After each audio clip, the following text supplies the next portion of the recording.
Good morning, fifth grade. Good to be back on with you again. We are getting into math lesson 136 today and learning about angles and triangles. To start off today, we are going to work with our decimals and fractions a bit before we get into our lesson.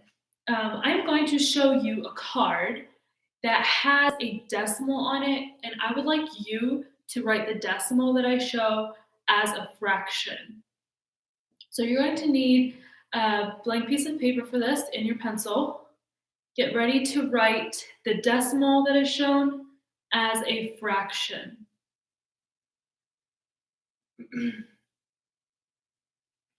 I'm going to show you the card. Go ahead and write it as a fraction, and then just a second or two later, I'll show you the answer right away. So we'll just grade them as we go. We'll try to stay together here and work with this the best that we can. So the first one, the decimal here is 1,000. Go ahead and write this as a fraction, and I will show you the answer here soon. I'm just going to come a little closer to make sure you can actually see these clearly enough. Write this as a fraction. Your answer should be 1/1000th. Okay, write this as a fraction, 13,000th. I'm not going to read them every time, but look at the number, write it as a fraction, and here is your answer for that one, 13,000th. Go ahead and write this one as a fraction.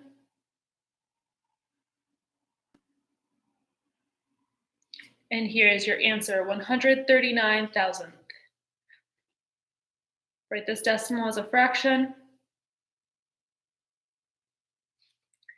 531,000th is your answer.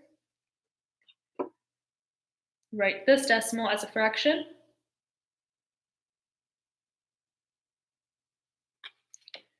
700th is your answer. Write this decimal as a fraction. 100th is your answer. And we're going to do one more. Write this decimal as a fraction.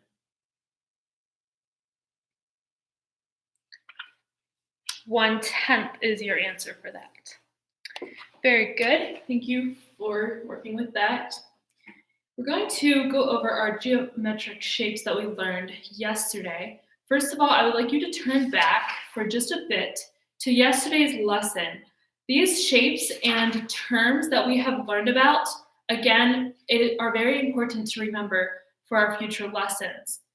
So turn back to yesterday's lesson, page 243, and I'm just going to give you a bit of time to look over the terms we learned, the different shapes. Look over the names for a shape with 6 sides. That's a hexagon.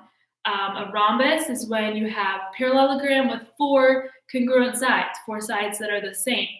Go ahead and look over each of those shapes. I'm just going to give you a little time, and then we're going to review them for a bit. Do that now.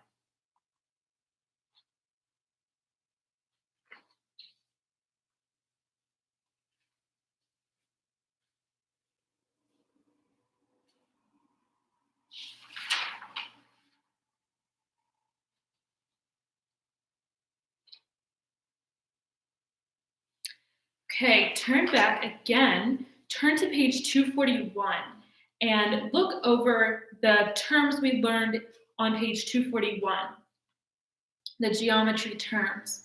We're going to go over those as well. You have intersecting lines, perpendicular lines, array.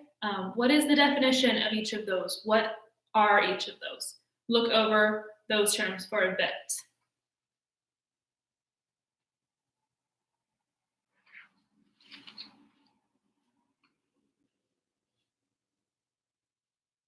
Okay, we're going to do a little review on this. I have some flashcards here. We're going to do the best we can with this. I'm going to show you a card and either say it out loud or think it. So You give the answer that you think it is, and I will give you the answer in just a second or two. All right, so just kind of checking as we go to see if we are correct. What do we call two lines that intersect?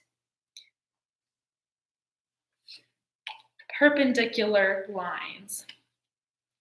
Just going to come even a little closer here with these. What do we call the place where two line segments connect, like the corner of a shape? Vertex. What do we call a line that goes from the top corner of a shape to the bottom corner, down the center? What do we call that? Diagonal. What do we call two lines that run beside each other but do not cross each other? Parallel lines. What do we call a simple dot like this? A point. What do we call a line that has two endpoints? Line segment. What do we call a line that goes on indefinitely in both directions? A line. What do we call a line that has one endpoint and goes on indefinitely in the other direction? A ray. What do we call two connected rays that join at the vertex here? An angle.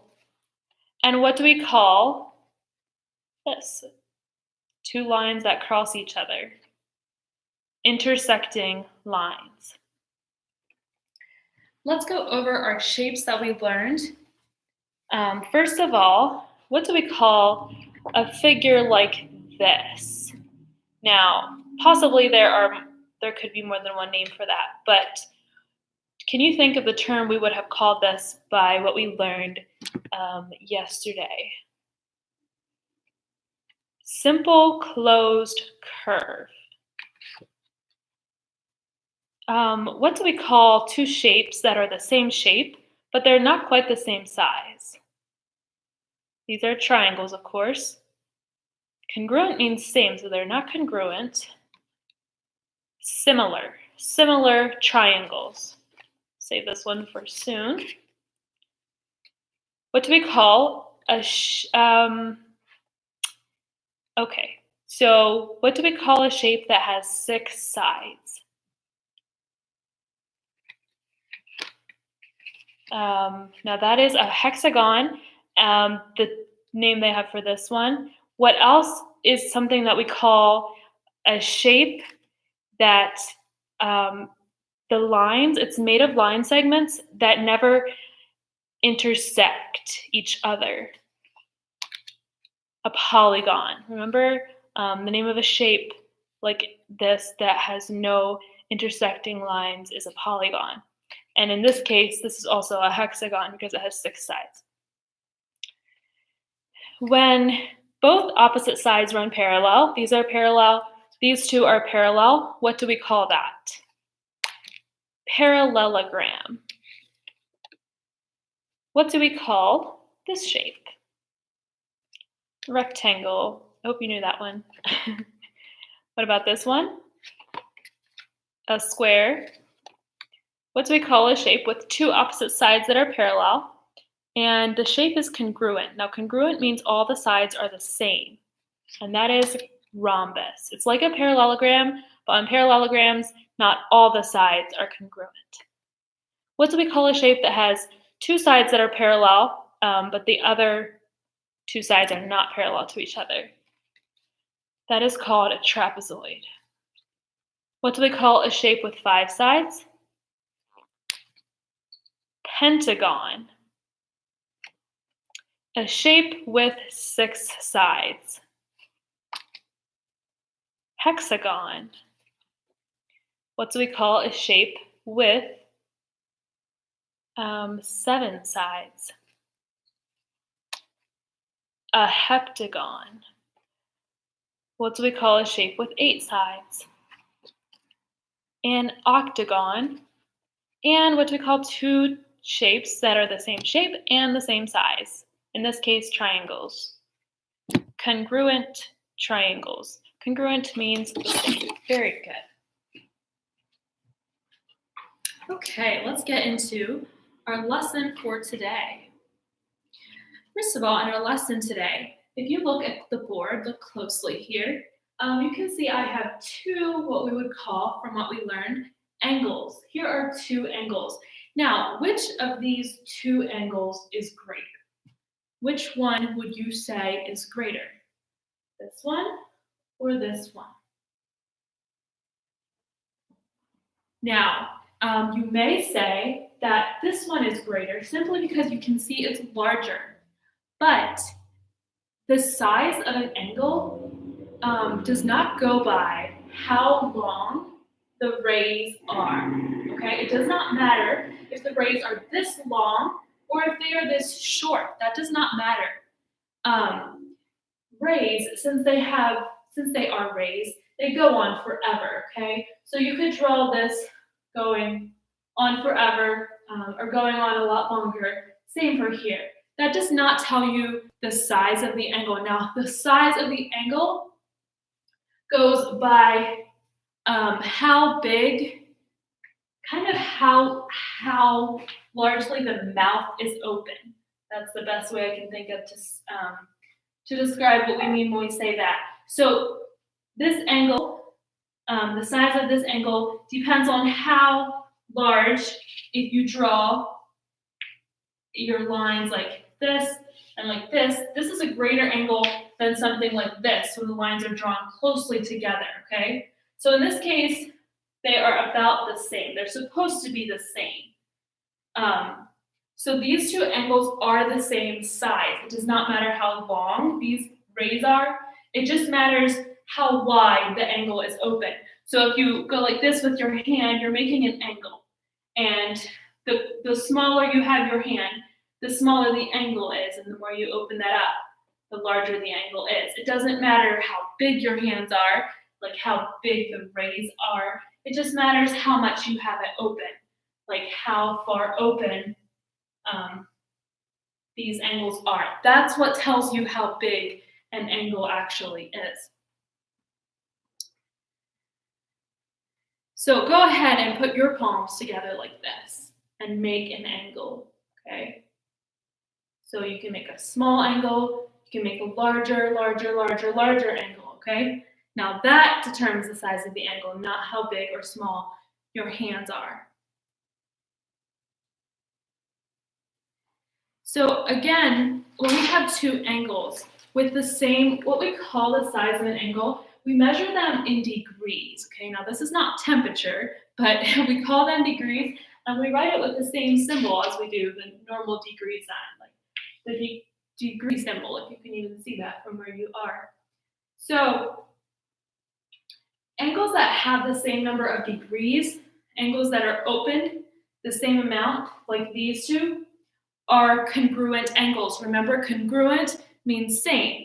So angles with the same number of degrees are congruent to each other. Now there are 4 types of angles, and the 4 types vary by how big the angles are. If you look up here, I have 4 angles, and these are the 4 types of angles we're learning today. Now, we've already talked a bit about the right angle and what makes this a right angle. And that is because this angle right here, if we would measure it, this would be a 90-degree angle. It's when your angle, you could draw a box.